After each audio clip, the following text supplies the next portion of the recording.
Alright, yo, quick tip here for any melee or hybrid melee casters wanting to parse better on Malygos.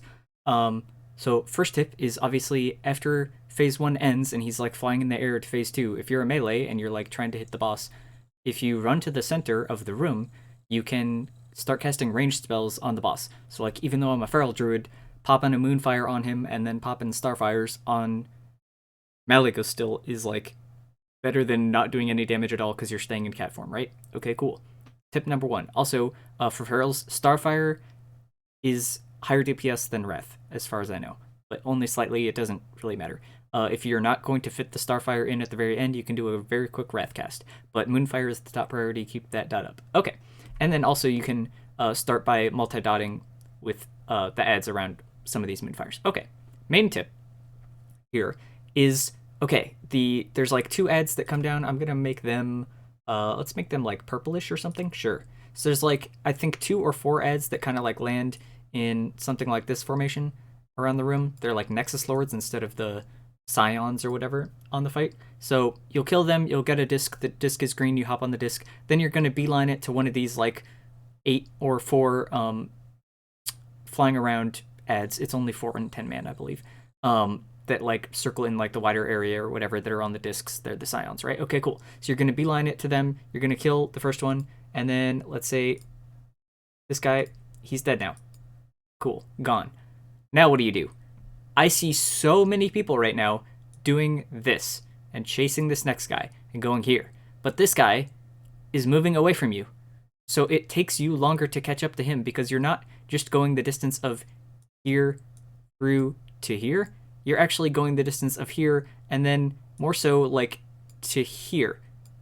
And you catch up with him when he's at this spot or something like that. Or even further, possibly. Whereas the other guy, he's closing the distance to you at the same time you're closing the distance to him.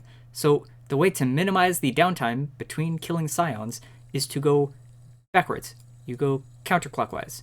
And you go that way around and kill the ads in that order.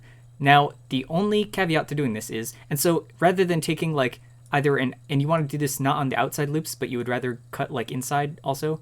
So you would rather be killing this guy on the inner edge of the like smaller radius of the circle or whatever, and then kind of cut a small cord on the circle over to this guy, and you can lead him a tiny bit, but not as much because you'll catch up to him like literally twice as fast almost compared to the guy who's flying away from you. Now, your very first GCD when you meet up with him, that you're able to hit him or whatever, is likely going to be from his front, right? So you won't be able to like backstab, you won't be able to shred if you're a feral druid. You'll probably get have the possibility of getting parried from hitting him from the front and things like that. So it should still be worth it to get that GCD versus waiting until you're on the side of him, on either side of him, to like not get parried. But just know that that is technically a possibility. If there's some ability you can do that has less chance of getting parried somehow, that might be good. If there's like some debuff you need to put up, like for feral druids, potentially fairy fire or something. I don't believe that can get parried. But yeah, realistically, it's probably not putting up fairy fire unless you're out of range of the mob, and then once you're in range of the mob, you would want to mangle it. But yeah, anyway, main tip, go counterclockwise. Don't follow these guys going clockwise. I see so many people doing this, and it's way more efficient and better DPS-wise, minimizing downtime to go the other way. Okay, that's all we got.